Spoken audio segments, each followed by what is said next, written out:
Hannah, we both love a good rockumentary, don't we?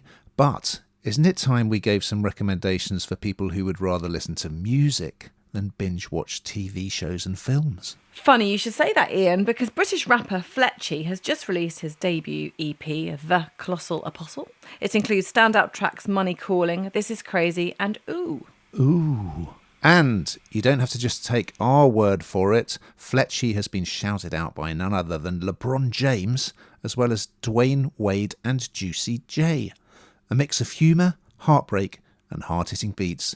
The Colossal Apostle is available to stream now. And to find out more about this up-and-coming artist who is building a fan base on both sides of the Atlantic, follow at Fletchy2Fat. That's Fletchy with a Y, number 2, Fat on TikTok and Instagram.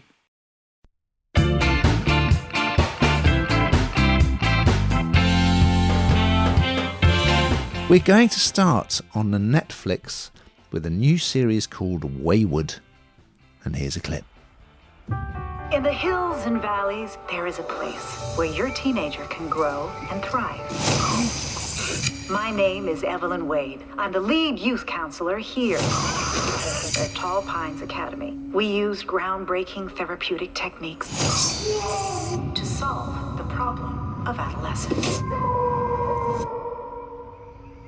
So this is written by and stars Canadian comedian and actor Mae Martin, who I first became aware of when they were on Taskmaster. So yes, quite a talent. Has a previous series in which they played opposite Charlotte Ritchie, won a BAFTA.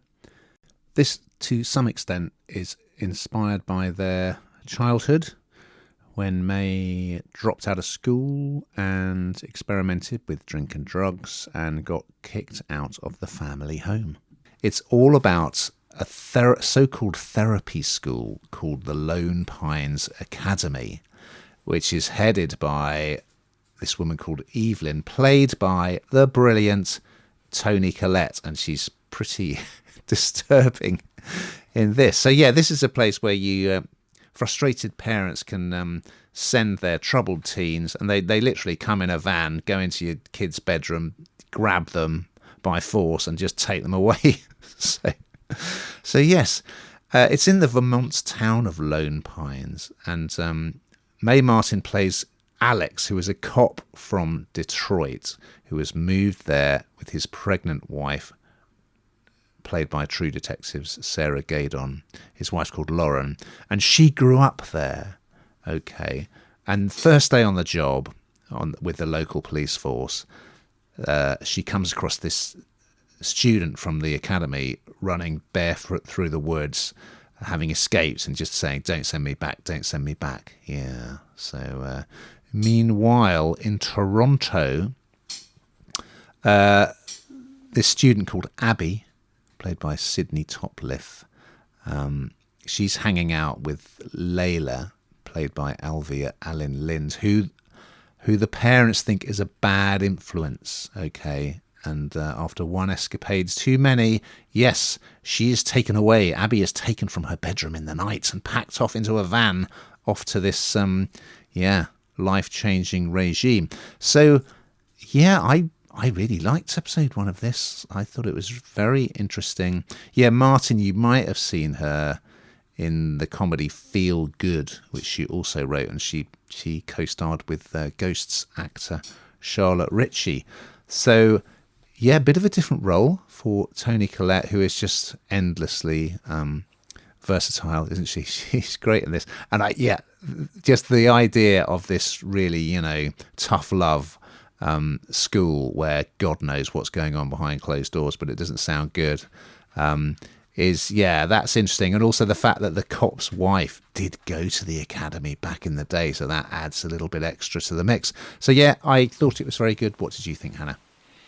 It's the stuff of nightmares is what this is. It really, really is. Do you know what's absolutely fascinating? I've loved what I've seen so far, just simply because it's horrifying and captivating in equal measure, really. The idea that anyone could be forcibly taken in the middle of the night and taken to an academy to be sorted out is just kind of disturbing. I'm sure you'd agree anyway. But also the fact that there's no kind of measuring of this. Oh, one overdose too many, or it's bad influence on their sister in this instance. They must go, middle of the night, off they go when they're asleep and they can't put up a fight. And then, of course, as you quite rightly said, what goes on behind closed doors, what really happens in that scenario. And then, of course, when you see Ryan running through barefoot, begging not to be taken back, you can only wonder what might be going on and what's happening, and if there's any kind of level of brutality. It's sadly, it's something that probably it has happened in years gone by, hasn't it? And it's very much a cult type feel about this, and I think that's probably why it's as fascinating as it is, because it sort of is based on a reality of sorts. I really like what I've seen so far, and I'm going to keep watching. Yes, and I think there was a documentary series about a school like this, and probably on Netflix. And for me, it brought back many happy memories of boarding school. Not really, listeners.